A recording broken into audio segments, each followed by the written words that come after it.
Assalamu alaikum everyone, this is your host Ali Ahmed and welcome back to yet another episode of the Pilot Alpha Show Season 1। आज के हमारे guest बहुत special हैं और जैसा कि मैं आपको इससे पहले ये बताता चलूँ कि हर बंदा एक ख्वाब देखता है। Everybody wants to be come in forward in everything. Okay, so आज के हमारे जो गेस्ट हैं वो स्पेशल हैं और पर्सनली मुझे वो बहुत अच्छे लगते हैं। जब उन्होंने मुझे कहा कि वो मेरे शो पर आएंगे तो आई फेल्ट वेरी एक्साइटेड। और उसके बाद हम उनके बारे में आज काफ़ी एविएशन कुछ टॉपिक्स हैं उनसे उसके बारे में बात करेंगे, उनकी पर्सनल लाइफ के बारे में, टाइम ट्रेवल के बारे में। Stick with us because you are watching the pilot alpha show season 1।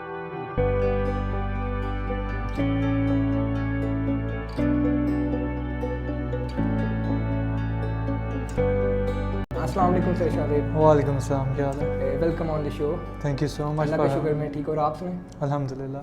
जी, तो आप अपनी बताएं कि आपने ये एविएशन कैरियर कैसे स्टार्ट किया था? For starters at the age of 10 मेरी सबसे पहले फ़्लाइट थी from Karachi to Lahore, which I still remember. उसमें ये हुआ था आप अपनी बात करें बचपन की? हाँ,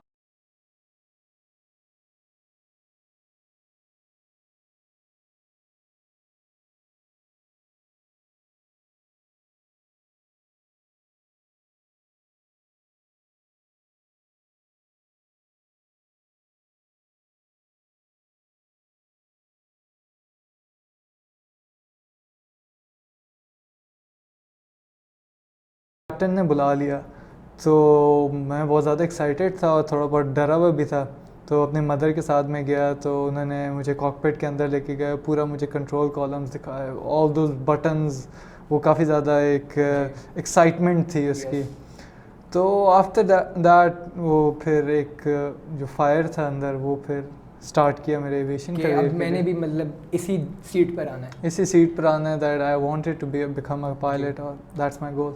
ओके, और उसके बाद ये मतलब आपने एफएससी की या ए लेवल्स किया? आप थोड़ा I did my A levels from LGS Paragon. ठीक है, और उसके बाद you just stepped into the aviation? हाँ, ड्यूरिंग माय ए लेवल्स मैंने अपना, क्योंकि मेरा जो फ्यूचर था उसको मैंने काफ़ी अलाइन रखा हुआ था, जिसकी वजह से मैं जब ए लेवल्स कर रहा था, A1 में था, तो I got my admission in Hybrid Aviation Lahore and I during my A levels. तो by the end of my A levels I had my PPL। Okay, that's good. और उसके बाद फिर आपने आगे उसके बाद आगे जैसे मैं 18 का हुआ फिर आगे फर्दर कमर्शियल पायलट। तो आपने जैसे बताया you were doing your A levels और तब आपने साथ साथ ही PPL उसको कंप्लीट कर लिया। तो मुझे थोड़ा ये बताएं कि कॉन्फिडेंट पायलट होता है उसके क्या एट्रीब्यूट्स होते हैं? कॉन्फिडेंट पायलट के थोड़े बहुत एट्रीब्यूट्स होते हैं जो उसको देखते ही पता कर जाते हैं, क्योंकि मैंने काफ़ी ऐसे पायलट्स देखे विच आई एडमायर पर्सनली। तो उनकी जो क्या नाम है, कह सकते हैं बॉडी लैंग्वेज होती है ना, बहुत ज़्यादा आप कह लें कि अच्छी होती है और प्रेजेंटेबल होती है बंदे की। जब वो बोलते हैं तो एक काफ़ी अच्छा लगता है कि बंदा सुने और मतलब कि उनको फॉलो करने का दिल करता है। बाकी इंटेलिजेंट होते हैं, ठीक है, और बाकी कुछ एट्रीब्यूट्स हैं जो बंदे की पर्सनालिटी की वजह से पता चलता है कि ही इज़ अ। बाकी वो ट्रेनिंग पर आ जाते हैं कि कि वो पायलट है किस तरह का। ठीक है, वो तो अलग सीन होते हैं। अच्छा, तो अगर आप पायलट ना होते तो इस वक्त आप क्या कर रहे होते?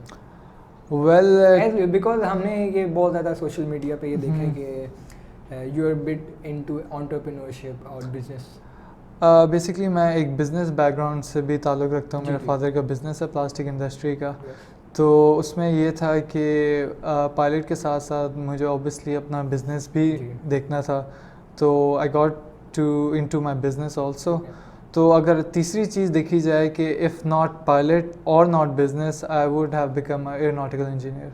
ओके, सो और आप थोड़ा ये भी बताएं कि अभी आप इस वक्त क्या कर रहे हैं? You are doing your CPL at the moment. ये आपने जाना थोड़ा बहुत पायलट शाहजेब के बारे में। सो अभी हम ब्रेक पर जा रहे हैं और ब्रेक के बाद आपसे कुछ एविएशन के कुछ टॉपिक्स हैं उनके बारे में बात करते हैं। Stick with us. Welcome back. और आज हम जिन 4 टॉपिक्स पर बात करेंगे एविएशन के, they are foreign aviation, covid impacts on the aviation industry, dark side of aviation and what needs to be change in the aviation of Pakistan. तो sir आप ready हैं? Okay, so we are just starting from the foreign aviation. Sir, what do you prefer, flying from abroad or from Pakistan?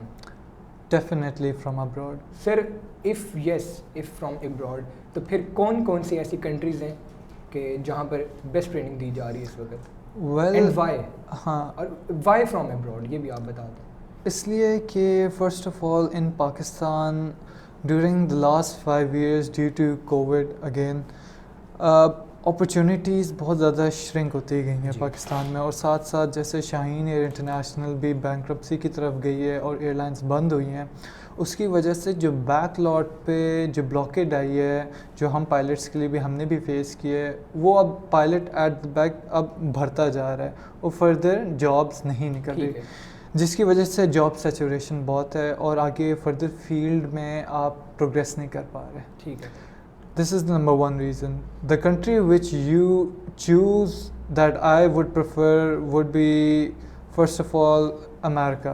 Okay. क्योंकि America में बहुत ज़्यादा opportunities हैं for the job, for the jobs and for the instructor also. Instructor जी, वहाँ पे flying rates cheap हैं comparatively Pakistan से, थोड़े बहुत, मगर ज़्यादा डिफरेंस नहीं है। मगर जो ज़्यादा प्रॉब्लम फेस होती है वो होती है लिविंग कॉस्ट, जो अगेन वहाँ पे आपको ले आती है जो पाकिस्तान से थोड़ी ज़्यादा एक्सपेंसिव पड़ जाती है। और उसके लिए अब हर मुल्क की ना अपनी अपनी रिक्वायरमेंट्स होती है, क्योंकि मैं पर्सनली ख़ुद कनाडा की तरफ भी मैंने अपनी रिसर्च की थी और यूएसए की तरफ भी की थी, तो Canada is better option then USA, और उसकी भी एक रीज़न है क्योंकि वहाँ पे स्टूडेंट्स की जो फ्रीडम है फॉर वर्क वो ज़्यादा है, और वहाँ पे आसानी से आपको मतलब कि कंपैरेटिवली यूएस से ज़्यादा आसान है वहाँ पे। What do you mean by freedom in the work? Freedom work के फॉर एग्जांपल आपको एक स्पेसिफिक वीज़ा पे यूएस जाना पड़ता है, जिसमें आप एक वीज़ा पे आप काम कर सकते हैं, एक वीज़ा पे खाली आप ट्रेनिंग ले सकते हैं। कनाडा में ये होता है कि अगर 1 year आप वो ट्रेनिंग ले रहे हो जो 1 year एक्सीड कर जाती है, so you are eligible for a work permit over there. वहाँ पे फिर आपकी जिस फ्लाइंग स्कूल में आप होते हैं वहाँ पे आपको जॉब्स आसानी से मिल जाती है। अब मैं क्योंकि वहाँ पे हूँ नहीं, तो आसान का वर्ड आई डोंट बिलीव कि मुझे यूज़ करना चाहिए, मगर ज़्यादातर मेरे 2-3 ऐसे दोस्त हैं which are working as a flight instructor and they are getting paid very well. ठीक है, तो इसमें कॉस्ट एंड एक्सपोजर का आप थोड़ा बताएं। हाँ, बिसाइड लिविंग क्या कॉस्ट और एक्सपोजर? कॉस्टिंग यूएसए में ज़्यादा है, फर्स्ट ऑफ ऑल इसलिए क्योंकि एज अ पाकिस्तानी आपका डॉलर का रेट बहुत ज़्यादा है।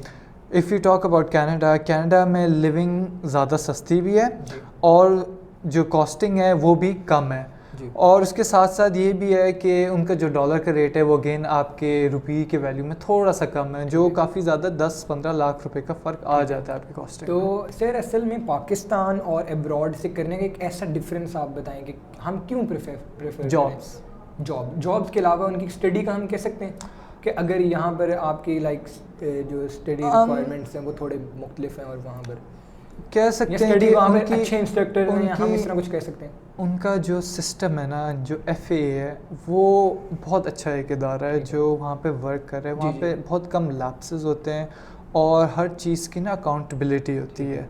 फर्दर मोर जो वहाँ पे फ्लाइंग स्कूल है उनकी ground schooling to the point और बहुत अच्छी की जाती है, जो एक हर बेसिक पायलट की नॉलेज होनी चाहिए। अनफॉर्चुनेटली पाकिस्तान में ये थोड़ा सिविल एविएशन की तरफ से और जो क्लब्स हैं वो इस चीज़ को ज़्यादा मतलब कि इतना टॉप ऑफ द वो नहीं करते, मगर येट अगेन कि इम्प्रूवमेंट हर जगह होती है, और during my 2 years in Pakistan as a pilot काफ़ी इम्प्रूवमेंट्स हो रही है साथ साथ। ये तो हो गई हमारी बात, लेकिन अब देखें उनके अपने भी उधर नेशनलिटी जिनके पास है, पायलट के पास वो भी होते हैं, तो वो उनको ज़्यादा प्रेफर करते होंगे आई थिंक तो। हाँ, तो फिर क्या ये सीट्स का एलोकेशन होती है कि अगर कोई फॉरेन से आए तो उसकी हम इतनी सीट्स रिजर्व करेंगे, या फिर ये ऑल द टेस्ट पे नहीं, वहाँ पे जो टेस्ट पास करेगा बस वही आगे जाएगा? हाँ, वहाँ पे ना ये जैसे पाकिस्तान में एक कल्चर है जिसमें ये देखा जाता है कि यार वो एक बड़ा आदमी का बंदा है, उसको प्रेफरेंस दें, कि हाँ वो नहीं देखेंगे उसकी क्या नॉलेज है, उसका मेरिट क्या है जिसके बेसिस पे वो आए। बाहर मुल्क में ये नहीं देखा जाता, बाहर मुल्क में ये देखा जाता है कि he is eligible to fly, he is a good pilot. End पे सबसे एंड पे बात आती है उसकी नेशनलिटी क्या है, क्या वो हर जगह फ्लेक्सिबिलिटी होती है और वहाँ जॉब्स मिल जाती हैं if you are on the right visa. अच्छा, हमने जॉब रिक्रूटमेंट की बात की कि उधर जॉब सैचुरेशन इतनी नहीं है, नहीं, ठीक है, लेकिन अगर हम देखें इसको कि अगर हम CPL यहाँ से करते हैं, ठीक है, और एक पायलट वहाँ से CPL करते हैं, ठीक है, और उसके बाद अगर हम कन्वर्जन लाइसेंस की करवाते हैं तो कॉस्ट तो उतनी आ जाती है अगर किसी ने वहाँ से किया फ्रॉम द स्टार्ट और कोई CPL यहाँ से करके और लाइसेंस कन्वर्ट कॉस्ट वहाँ पे तो फिर स्टार्ट से ही करना चाहिए मेरे ख्याल में। हाँ, अगर आपने if you are going to become a pilot और आप एक पाकिस्तानी हैं, ठीक है, तो या तो आप from start to CPL Pakistan से करें एंड देन गो अब्रॉड, या आप ये कर सकते हैं कि आप A to Z from abroad करें शुरू से लेके, क्योंकि फिर आपके ना क्लब ज़्यादा फेवरेटिज़म करते हैं, क्योंकि वो कहते हैं कि he is our student, he started from the bottom, और वो आहिस्ता आहिस्ता स्टेप वाइज करते हुए वो ज़्यादा there are more chances of becoming a flight instructor from starting from zero. Dark side of aviation के साथ साथ I will also talk about Pakistan aviation के उसमें क्या ऐसी नेगेटिव चीज़ें, तो sir you may tell about a bit dark side of aviation.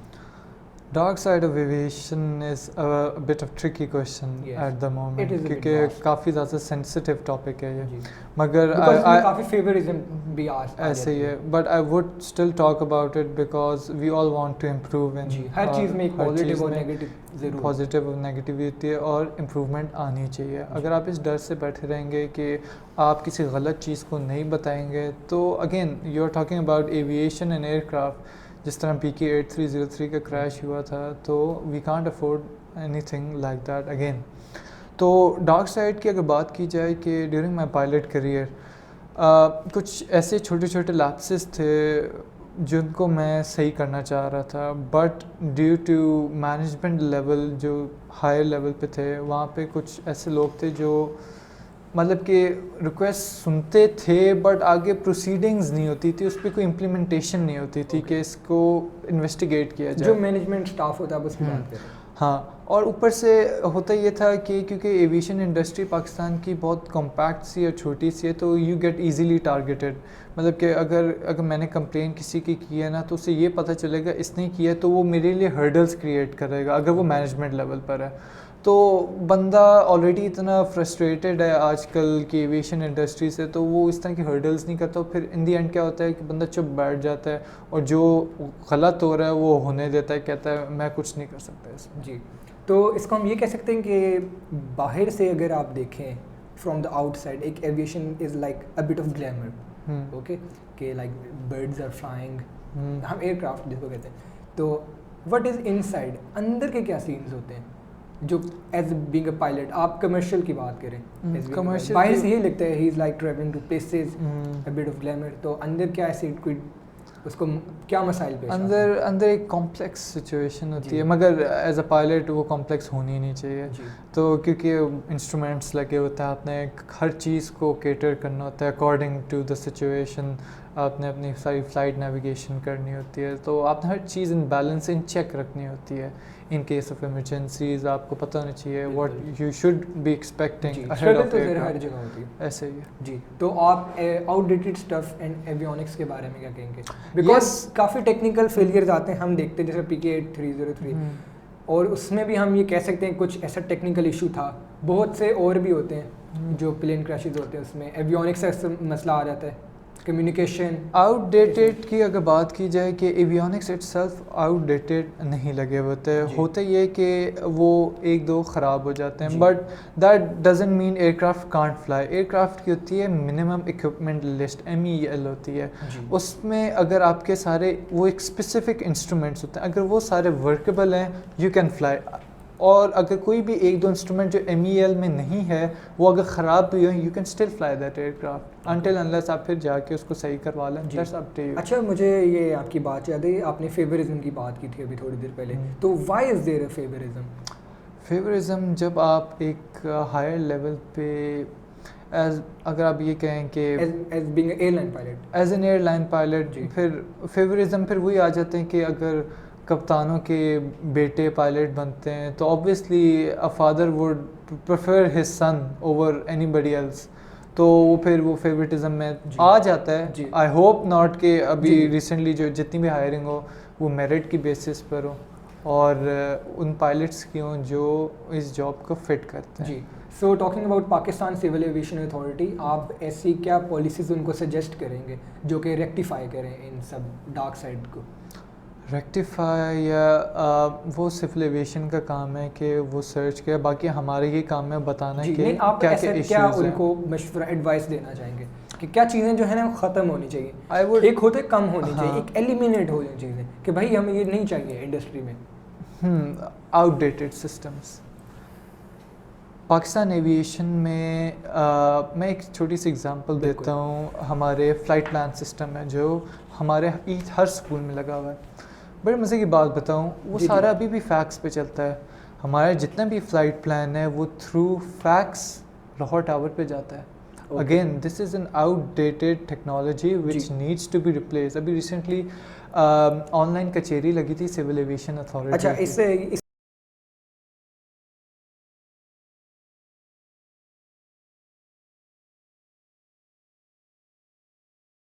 आपको बताता हूँ, जितने भी जनरल एविएशन जी।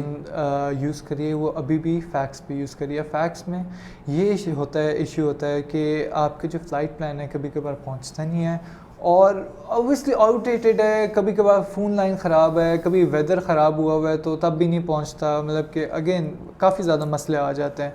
तो if you talk about airlines में ये होता है कि उनका एक सिस्टम लगा हुआ है, ऑटोमेटिक फ़्लाइट प्लान सिस्टम नाम से मुझे एक एयर ट्रैफिक कंट्रोलर ने बताया था, वो लगा होता है।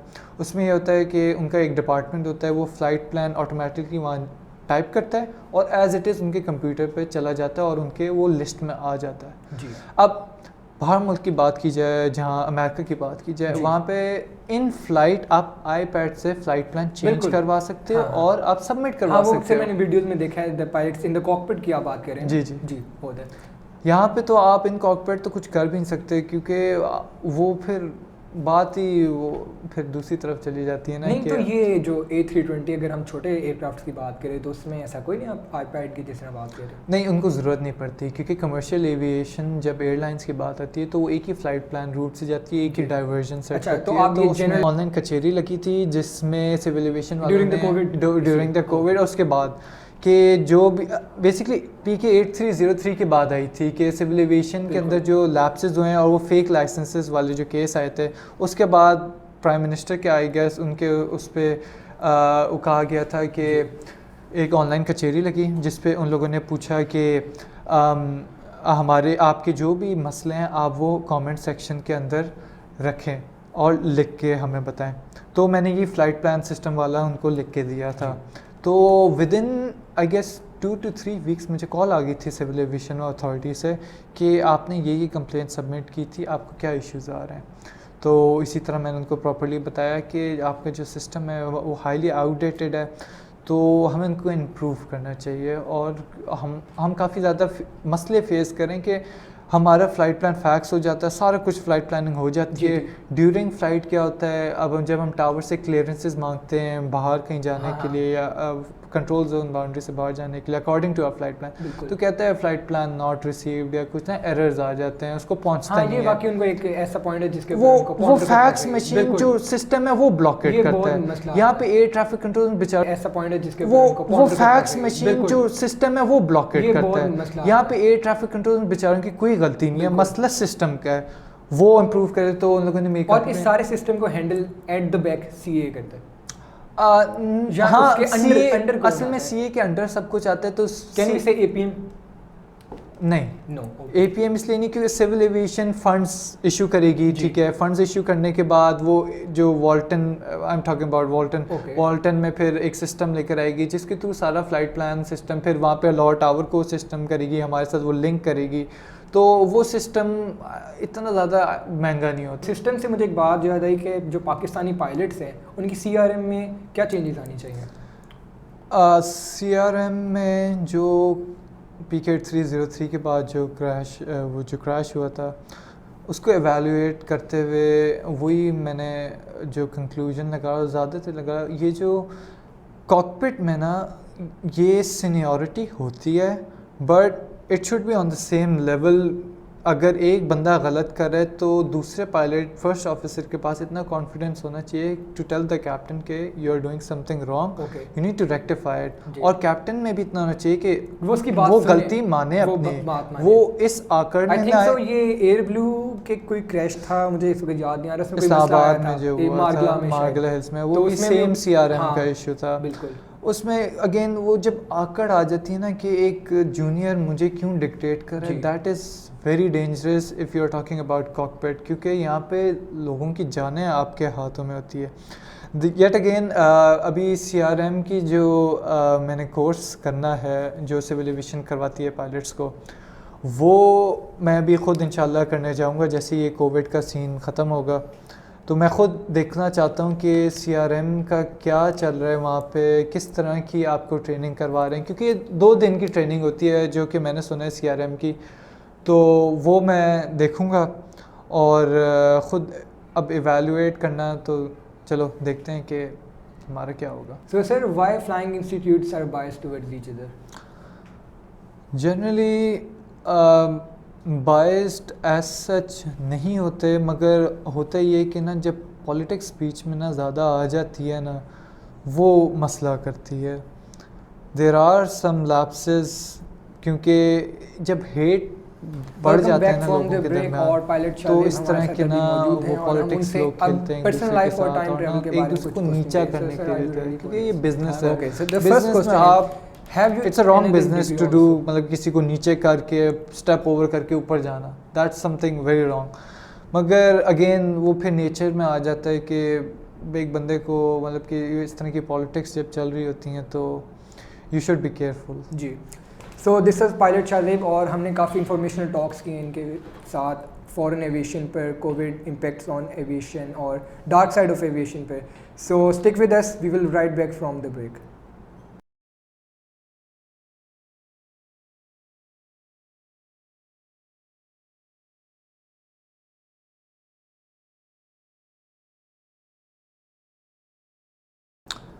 Currently no, I did my A-levels. No BSA, like, No. ठीक है। Okay, second question, what do you think, why is it so hard to love these days? Why it is hard to love these days? Yes. Love, आजकल इतना मुश्किल क्यों होता है हर किसी से प्यार करना?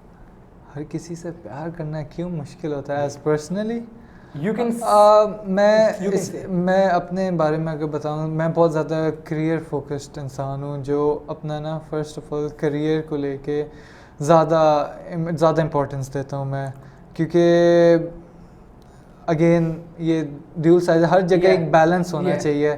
बट वो एक मेरी में खामी आप कह लें कि मैं बहुत ज़्यादा करियर फोकस्ड हूँ कि होना चाहिए। हाँ, until unless I achieve my goal, फिर मैं इस तरफ थोड़ा हूँ, क्योंकि आई बिलीव इट थोड़ा सा डिस्ट्रैक्शन की तरफ जाती है जो आपको गोल्स की तरफ से दूर ले जाती है। ओके, सो विच इज़ कौन सा ऐसा लाइफ मोमेंट है जिससे आपने सब बहुत ज़्यादा सीखा है?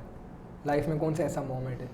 लाइफ में कौन सा मोमेंट है जो मैंने बहुत सीखा है? ड्यूरिंग कोविड तो हुआ ये कि अभी भी पैंडेमिक है, आपको भी पता है, तो आई गॉट कोरोना वायरस, तो जिसकी वजह से मैं क्वारंटीन रहा 15 days, although I got recovered in 4 days which was a quick recovery, but उसमें मैंने काफ़ी ब्रेन स्टॉर्मिंग की थी, अपने आप पे सेल्फ असेसमेंट की थी।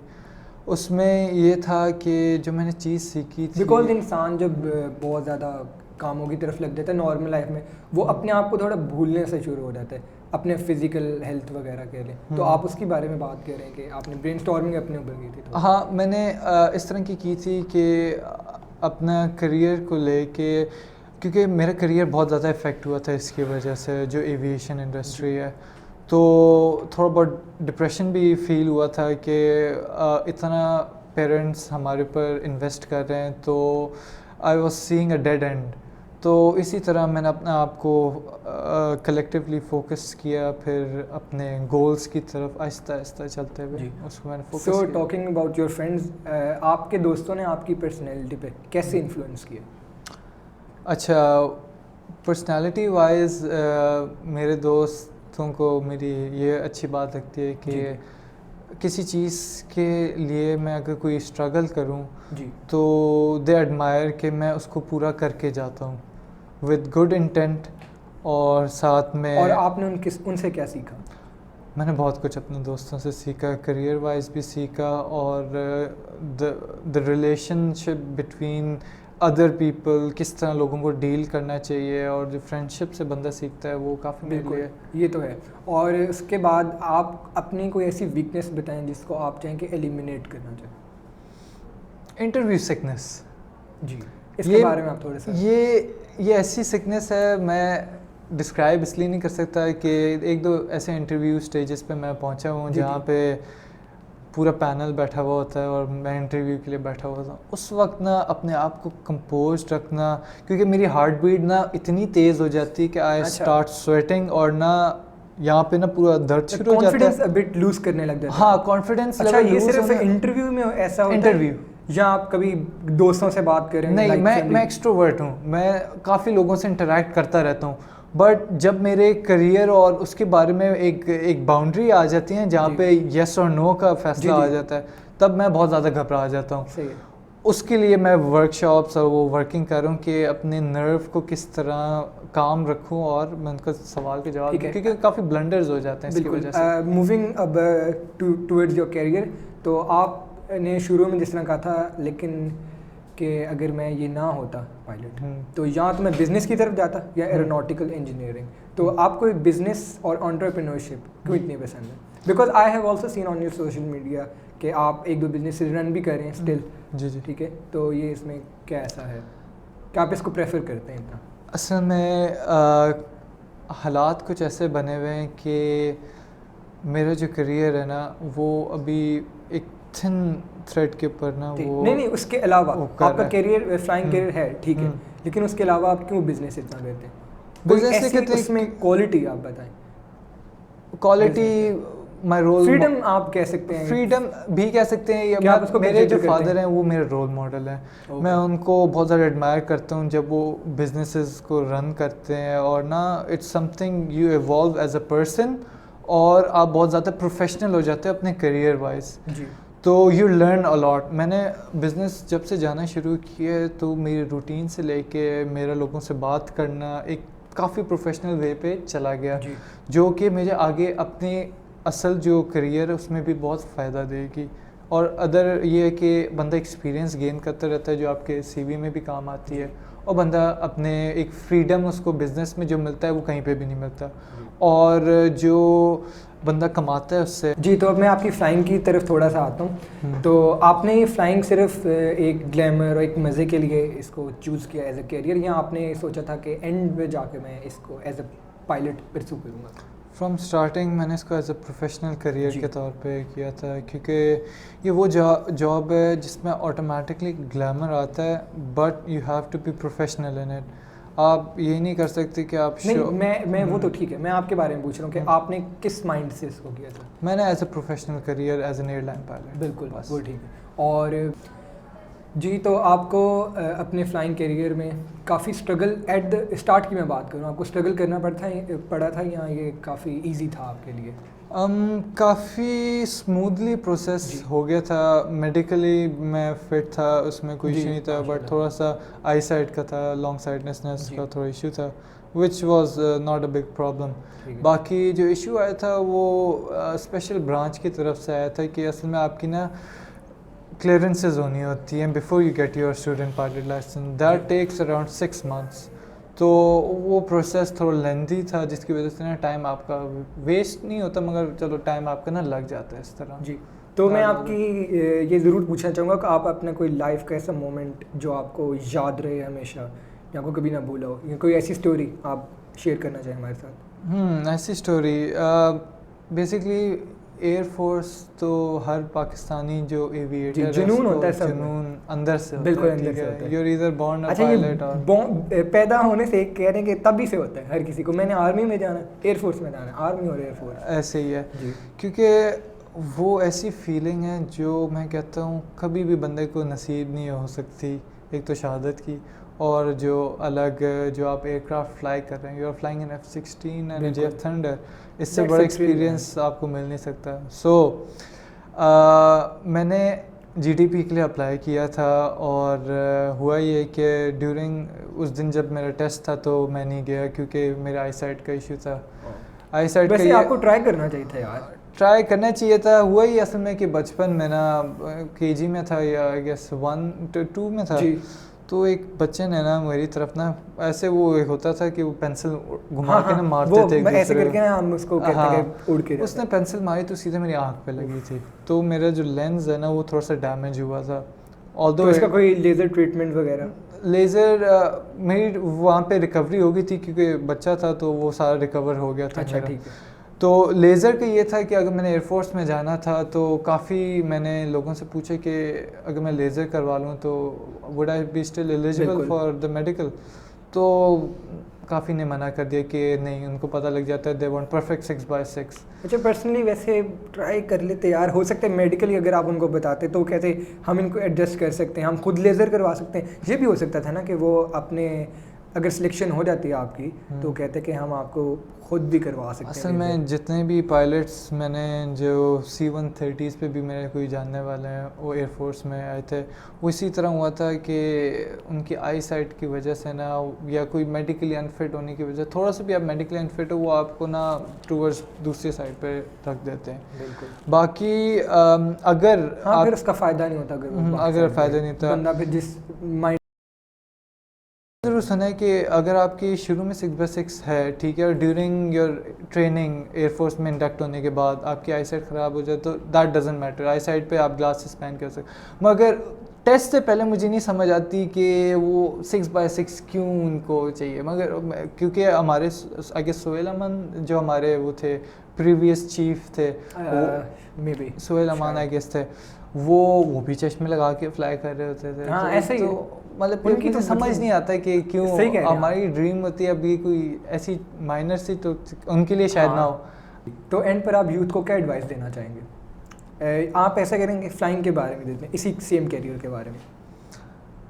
If you want to become a pilot तो आपको करियर फोकस्ड होना चाहिए इसमें, और आपने स्ट्रगल से डरना नहीं है, क्योंकि ये ऐसा करियर है जिसमें आपकी स्ट्रगल भी होनी है और काफ़ी टाइम लगना है, जिसमें आपने अपना करियर बिल्ड करते करते, क्योंकि सारा स्टेप वाइज होना है।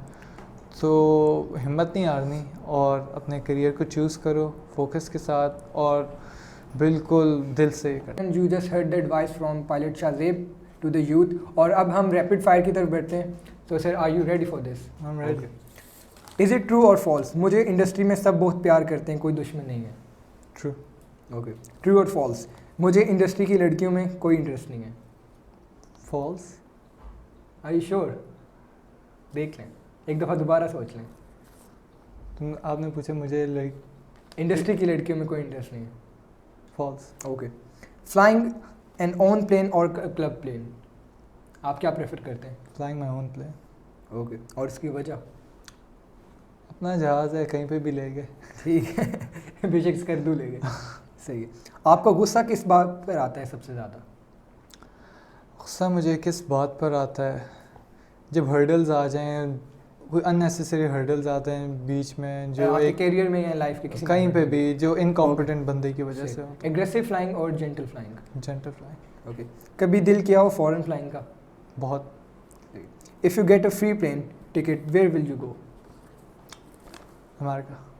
अमेरिका। और कोई सी आइलैंड वगैरह पे नहीं जाएंगे? नहीं। सही। What is your daily routine? My daily routine आजकल ये है कि अभी मेरा फ़्लाइट इंस्ट्रक्टर कोर्स चल रहा है, तो जिस दिन मेरे लेक्चर्स होते हैं तो मैं वो प्रिपेयर कर रहा होता हूँ, फिर अगले दिन लेक्चर्स देता हूँ, और फिर जिस दिन मैं फ्री होता हूँ मैं फिर अपने बिज़नेस की तरफ अब फादर के साथ जाता हूँ। सही है। Were you a good student in school? Yes. Okay. So were you topper? I would say yes. Okay.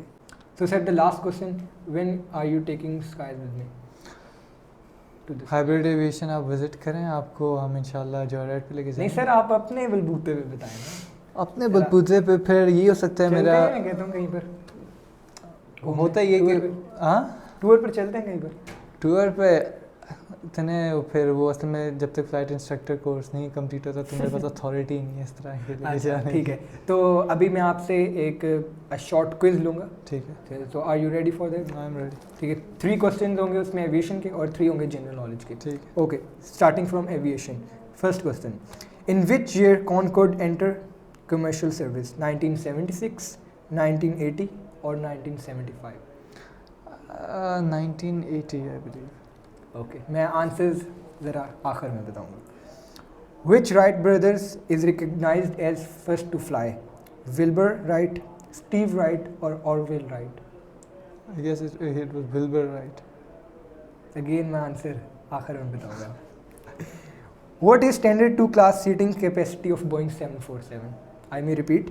What is the standard 2 class seating capacity of Boeing 747? 486, 568 and 658. 486.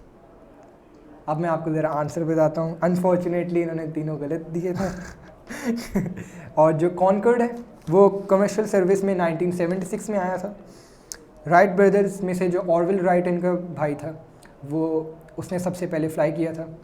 और जो बोइंग 747 है उसमें 2 क्लास सीटिंग कैपेसिटी है 568. So sir अब हम general knowledge की तरफ बढ़ेंगे. आपने कुछ कहना तो नहीं? कोई होगा? 747 तुमने स्पेसिफाई नहीं किया. डैश 200, 100, 800 वो उसकी अच्छा, कैपेसिटी होती है. ठीक है. अगर मैं बोइंग 747 to 400 कहूँ फिर आप क्या जवाब देते? अब तो आपका जवाब ही पता चल गया. नहीं, असल में मुझे ना याद पड़ता है पीआई के जो 747 था ना उसकी अराउंड 400 एंड समथिंग थी जो मुझे बैक ऑफ माय हेड याद है. तो मैंने उसकी वो कौन सा था? I guess it was 200. हाँ, ये 400 से जाहिर सी बात है इसकी ज़्यादा ही होगी. 568. ठीक है. So general knowledge quiz. Who is the most followed insta celebrity? Cristiano Ronaldo. Are you sure? Yes. Okay. Who was the US president at the end of World War II? Franklin Roosevelt, George Bush or Harry S. Truman? Roosevelt. Okay. इसका answer मैं ज़रा आखिर में बताऊंगा. How many countries border France? 8, 10 और 5. France के साथ कितने कंट्रीज के बॉर्डर लगते हैं? 8, 10 और 5. That's a hard question. I believe 5. I believe. चलें हिंट देता हूँ. 8 और 10 के दरमियान में कुछ. सर अब तो ना करें, कहते बोल 8. राइट. अच्छा, तो इन्होंने बस एक गलत जवाब दिया था. वर्ल्ड वॉर 2 के एंड पर जो यूएस प्रेसिडेंट था वो था Harry S Truman. US president. हाँ नहीं, असल में हुआ ये था कि आपने सही कहा, फ्रैंकलिन रूजवेल्ट ही था, लेकिन एंड से पहले at the mid of world war 2 वो मर गया था. अच्छा. ये वो मैं वर्ल्ड वॉर की मैं डॉक्यूमेंट्रीज देख रहा था हाँ, ना, तो मुझे वो रूजवेल्ट याद आया. हाँ, तो नहीं सही कहा था, लेकिन वो बिट मिड से भी पहले ही वाज फाउंडेड. तो हैरी एस ट्रूमन ने उसकी जगह इंचार्ज ले लिया था. जी sir thank you very much to be on the show. बहुत शुक्रिया आपका, आप तशरीफ लाए. Thank you so much. और आपके लिए बहुत ज़्यादा दुआएं कि आप अपने कैरियर को आगे लेकर जाएं और इस एविएशन इंडस्ट्री को भी आगे लेकर जाएं. बिकॉज यू आर यंग, आप यंग पीपल ही हैं, रह गए इस इंडस्ट्री में. इंशाल्लाह I will try my best कि एविएशन इंडस्ट्री के लिए जितना कंट्रीब्यूट कर सकूं, स्पेशली फॉर पाकिस्तान. और good luck for your team pilot alpha show. Hope for the best and best luck for the future. Thank you very much. So ladies and gentlemen, this was Pilot Shahzeb and I hope you loved knowing about him और काफ़ी कुछ जान गए होंगे. We got to know so much about aviation also. So see you in the next episode. Make sure to follow my channel and till then Allah Hafiz. अपना ख्याल रखें.